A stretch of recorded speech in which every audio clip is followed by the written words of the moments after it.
Thank you for joining us this morning. We are going to talk about mentors and allies, how we can encourage women in EdTech leadership. My name is Ivy Nelson. I am a CETL, Certified Educational Technology Leader. I work in the Belton School District in Belton, Missouri, which is on the south side of Kansas City. And I've got my contact information there. I will have my contact information again at the end as well. So today we're going to talk about some statistics about women in EdTech leadership and women in technology and leadership in general. We're going to talk about the disconnect there, possible solutions, and then have some time at the end for question and answers. So the statistics say, and this is according to the COSIN IT Leadership Survey, which they send out every year through COSIN, the Consortium for School Networking, and so some survey results from 2016 to 2021. So every year, this is kind of an amalgamation, I guess, of all of those statistics. But currently, men outnumber women in EdTech leadership positions 3-1. So in 2016, there were 36% of EdTech leaders were women. So that is, when I say EdTech leader, and COSIN's research covers K-12. So K-12 school districts, basically. So 36% were female in 2016. But then by 2021, that has dropped to about 26%. So that number had gone up and now is going back down. And 36% in 2016 is the highest it has ever been, according to COSIN data.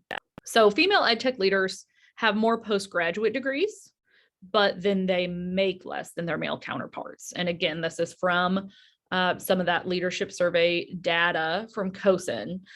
So looking at, comparing female to male leadership and those basic quantitative data for those two groups. So why is there disconnect, right? Could it be that women have a lack of interest in EdTech leadership? Could it be a lack of technical skill, or maybe a lack of support? So the research really, there's room to explore all of those topics. So there was a study done, and a lot of the statistics I will cite today come from this article, Women in IT, the Facts. And if you're interested in specific links to the research that I'll cite, I'm more than happy to give that to you as well. But according to the research done here, women in technology want career advancement. So, we have women in education. So 85% of the education profession is women, but leadership is far less. So looking at specifically in education, not technology necessarily, but in education, you have 85% of the field is made up of women. And then as you get more leadership positions, so there are about 33% principals. So there are, about a third of principals in K-12 education are women, and then lots more in elementary education, fewer in secondary education. And then as you get up into district leadership, so we talked about how, the technology directors or the CTO, the chief technology officer in a school district, only about a quarter of those are women nationwide, of course, according to the COSIN data. So then looking at a bigger scale with superintendents, as you get up the ranks of education specifically, those numbers drop to 10, 12, maybe up to 15% for female superintendents in a school district nationwide. So this study from this Ashcraft, McLean, and Eager in 2016 talks specifically about the technology field. So not looking at education, but looking at women in the private tech sector. And so research shows that women rate themselves as very ambitious, and 85.3% say they want career advancement in the next 3 years, with only 6% saying no, they're happy where they are, they don't want to advance, and 8.7% being unsure of that. So we have a lot of women in education, not many getting into leadership, not many getting into ed tech leadership. And then we have lots of women in the technology field who want advancement, but are not getting to those levels. So there's the disconnect there, but it's not for a lack of interest in leadership, right? So another kind of worrisome statistic from the same article was that women are not perceived as underrepresented. So you have lots of male CIOs. So in the, in technology fields, I think there's a statistic about the like Fortune 500 companies, and CIOs from Fortune 500 companies, there's like 20 of them, 20 women in the country who are CIOs from Fortune 500 companies, and only 4 or 5 of them are tech related companies. So very few women in, the highest tier executive levels in the private technology sector. So lots of men in that field, right? So almost a third of those men in those powerful positions reported that they didn't think women were underrepresented in technology. So that's kind of a worrisome statistic as well, because women are clearly underrepresented, but then when the men in the executive positions don't view them as underrepresented, right, then we don't have any work being done to try to increase the amount of women in technology fields. So maybe it's a lack of technical skill, right? A lot of women you would talk to, a lot of people you would talk to, not just women, but a lot of people think, well, yeah, the tech director needs to be the tech expert, right? They need to be super technical. They need to be able to fix computers and do all those super technical things. And so maybe women just think they count themselves out from the beginning, right? Because they don't have the technical skills. So again, the research from COSIN shows that 55% of female ed tech leaders, so these are women who are educational technology leaders in school districts, K-12, they have an educational background, whereas only 39% of men in ed tech leadership positions have an educational background. So the flip side of that is that 54% of male ed tech leaders have a technical background compared to 29% of women. So this statistic might be due to the fact that people think that you need a technical background and technical certifications to be a good. Most of the women coming into that position have an educational background. They were teachers, they were principals, they now are tech directors, but most of the men coming into that position have a technical background, right? So that could also be due to the fact that 85% of the education field is made up of women. And then it's really believed to be a common misconception for district administrators that hire the CTO, Chief Technology Officer positions, that you need a technical background, that you need those super technical skills over educational background, over leadership background, and all of those other things. So that is kind of a misconception that can also lead to fewer women being put in those positions because fewer women have those technical backgrounds. So could it also be a lack of support? Only 1 in 4 women feel that their organization's actual support for women in leadership matches its vocal support. So in other words, if your company, your organization, your district says that they have support for women in leadership, right? They are vocal about it, but do they really? So looking at the actual support, so this is, in the education field, I don't know of a district that has a specific women's leadership cohort or women's leadership program. I know that there are lots of districts who have, like aspiring administrator type programs, but nothing specifically for women. And then in the private tech sector, there are some, women's training groups or mentoring or things like that.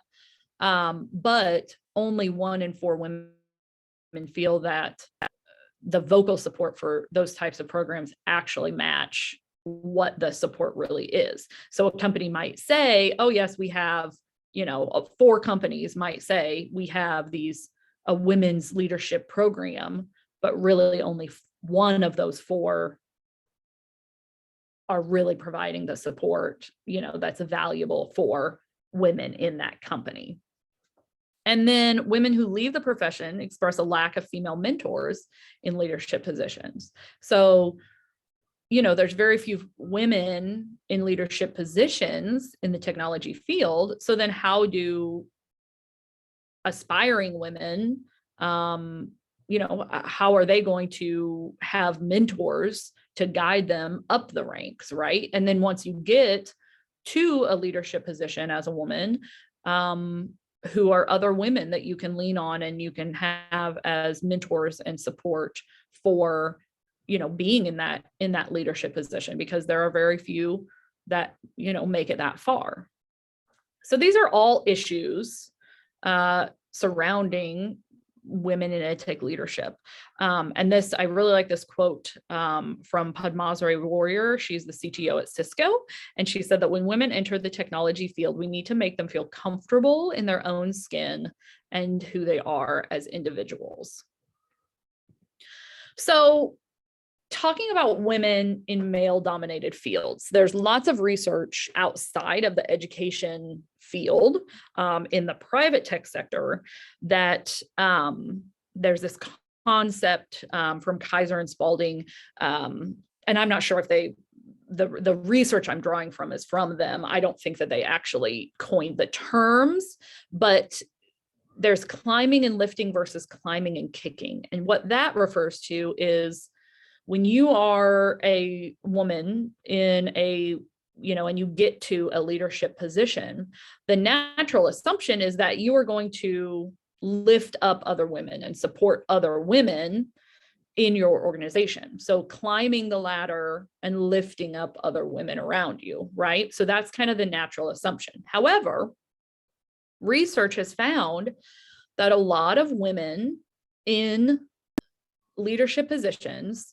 actually do the opposite, called climbing and kicking. So they have climbed up the ladder and they are either not supportive of other women in their organization, or they actually are the opposite. And they are almost like a detriment to other women and have unrealistic standards for the other women in their organization. So, it's kind of a natural assumption that, well, you're a woman, won't you support, a fellow woman? The sisterhood type assumption that, yeah, we're just women trying to get, work our way up the ladder. But some women do not. And that's just, that's what research has found, which is very unfortunate. And it can be, a conscious bias or maybe an unconscious bias even. And it can be a competition thing, right? Because a lot of people who get to the top, right, who've worked their way up the ladder, they are very competitive by nature. So that can be part of the issue with the climbing and kicking, right? You've worked your way up and you don't want, somebody else taking that from you. You view the women around you as competition versus somebody that could be, a support and make the organization better.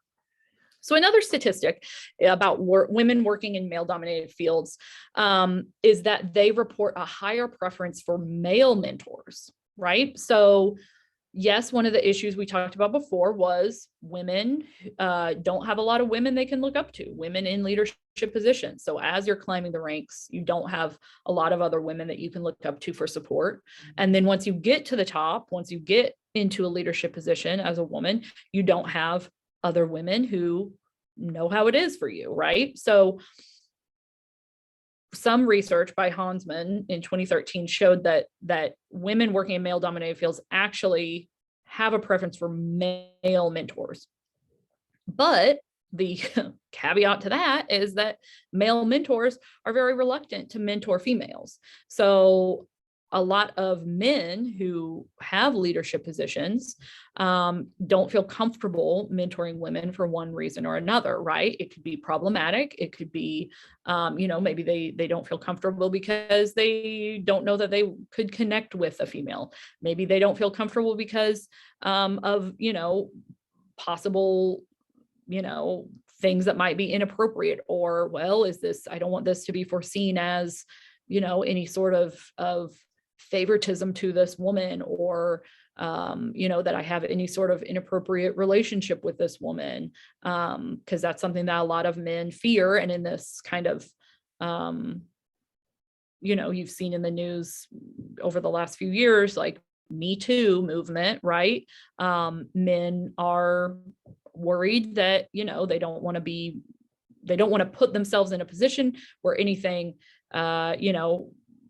might seem inappropriate, and then they also don't want to be they just don't want to even consider the possibility of that. So they can be very reluctant to mentor women. So then there's another layer of difficulty facing women, right?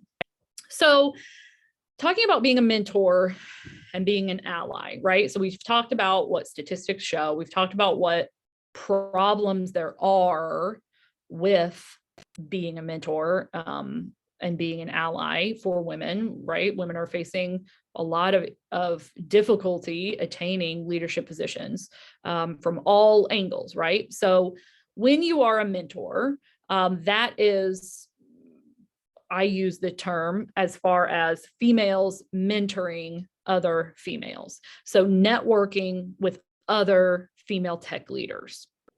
And then based on research, females are found to offer more social and emotional support in a mentoring relationship. So regardless of if a female is mentoring another female or a female is mentoring another male, the benefits of having a female mentor is that that female offers a lot more social and emotional support for you. So that's wonderful if that's what you need, right? If that's the part of your leadership or your skill set that you are needing more support in those areas, compared to being an ally. So that I use that term to mean men supporting women. So building relationships with others in the tech field, regardless of gender. So if you are a man, you can be an ally, and you can also be a mentor, but being an ally for a female, right? And then also women here, we want to create allies, right? So we want to build relationships with other people in the tech field, regardless of if they're men or women. And a lot of times, if we're working in educational technology, right, they're men. So we need to build those relationships with men in our tech departments, so that they feel comfortable working with us, so that if we, they could do some mentoring for us. And they feel confident in our abilities, right? And that's the next thing that's unique about having a male mentor. So male mentors, as opposed to female, are really good at offering support with skills. So technical skills, leadership skills, on the job type of skills is really what men focus on when you have a male mentor. So considering that, right, you want to show, right? If you have a male in your organization, that could be a possible mentor for you. You don't have women to look up to, or you don't have a female tech director or female, someone like me that's instructional technology manager. So kind of that middle level leadership. How do you create an ally as a woman? So building relationships so that the men are comfortable working with you. Also kind of proving yourself, really. And that's an unfortunate thing that women have to prove themselves. But when men are focused on those technical skills, they're going to, when they see that you can handle different technical aspects of the job, they're going to be more confident in your abilities and, know that you, number one, can handle the job, and number two, giving you more responsibilities, essentially. So female mentors offering that social and emotional support, male mentors offering more skill, technical support, on the job training type of support. So when you think about yourself in that situation, what are you needing more of? So personally, I have had an outstanding male mentor in my current position, and I needed more of the technical skills. And so I think that naturally I levitated towards having a male mentor because I was lacking on the technical side of it and I wanted to build my skills there. He was someone who, fortunately for me, was not reluctant to have a female mentor. And he's someone who, is very good at mentoring and coaching and supporting his whole technology team. So, that might be just kind of a personal preference or personal, you gravitate toward one or another. Maybe you have the technical skills, but the part of the job that you are struggling with is having emotional support or more social support. And, maybe then you prefer having a female mentor. So that's kind of something to consider as well when you are looking at both sides of these. So the next thing I want to talk about is a CETL study cohort that I am working on. So I earned my CETL certification, so Certified Educational Technology Leader, last summer. And I went through a program with that was a lot of COSIN CETLs, and it was actually through COSIN, a kind of an online study program that was helpful, but there were several points in the program where I felt very alienated as a woman. I don't want to say anything bad necessarily about the group of people that presented and facilitated this study group, but it was put on by a group of mostly men, and then there was one woman, and just at several points throughout the weeks of studying and meeting with this group, there were some comments made, there were some anecdotes shared, different things like that just didn't sit well with me, didn't make me feel included. And really what I wanted to do then was I wanted to pass my CETL exam, and then I wanted to start my own study cohort that is inclusive. So not just women for women, right? We want to be inclusive, but I have one person signed up so far to start this spring, and we're going to meet online 2 to 4 times a month. So either every week or every other week. And we're going to prepare for the CETL exam. And then she wants to take the CETL exam this summer. And so I said, okay, well, let's start in the spring, a couple months before, and we will go through it's going to be completely free. It's going to be tailored to whoever signs up for the group. So if it is just me and this other colleague, whatever her background is what we'll focus on, where the areas where she's lacking. So the CETL certification is something that is very valuable for women who, well, not women, but anyone who wants to show that they are equipped for a technology position in an educational organization. So COSIN has this certification, and there are several different areas of focus for a CETL. So you need to have technical skills, you need to have skills with education, and then you need to have skills with leadership. So instead of focusing on technical skills or education skills, it really focuses on leadership. So that's something that's very valuable regardless of your background. So men who have a really technical background trying to get into educational technology need help with the educational background.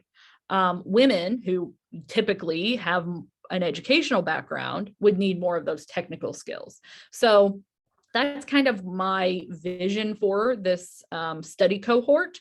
And the study sessions, we would just meet online, a couple times a month at least, and we would focus on the skills that you are lacking. And then with the goal of you registering and taking your CETL exam this summer. So the CETL exam is not free, but if you're a COSIN member, it's a little cheaper. If you're not, it's can be kind of expensive, but I would not charge anything for the study cohort. But I want it to be an inclusive environment.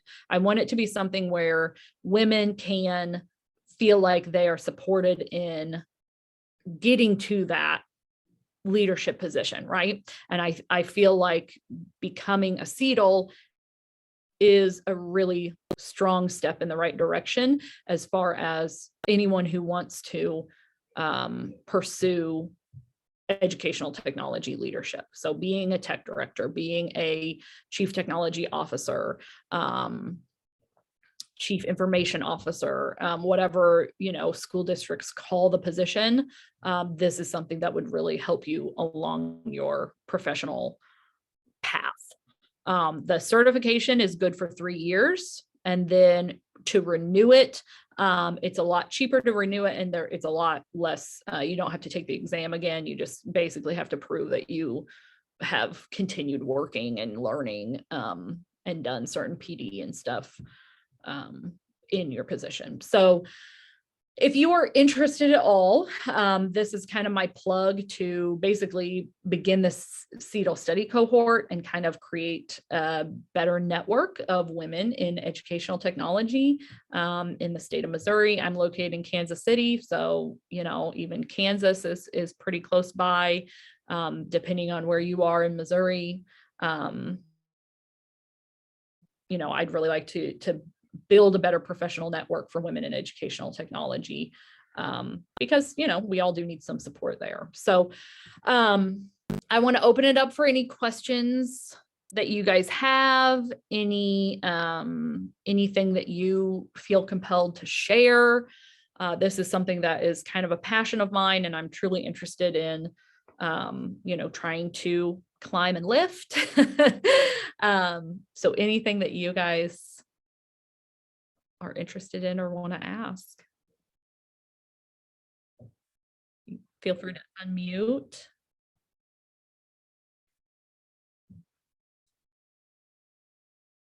All right, and then here's my contact information. If you'd like to email me about anything, if you want to join the CETL cohort, I would be happy to